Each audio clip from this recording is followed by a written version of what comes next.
নমস্কার বন্ধুরা, লাকি শ্রেষ্ঠ ব্লগে আপনাদেরকে স্বাগত। আজ আমি রান্না করব সরিষা ইলিশ।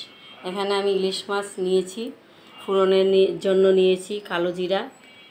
এখানে একটা মশলার পেস্ট তৈরি করে নিয়েছি, দিয়েছি সরিষা বাটা, পোস্ত বাটা, হলুদের গুঁড়া ও মরিচের গুঁড়া। এখানে লবণ ও পরিমাণ মতো লবণ ও হলুদ দিয়ে মাছগুলো ভালোভাবে মেখে তেল গরম করে নিয়েছি।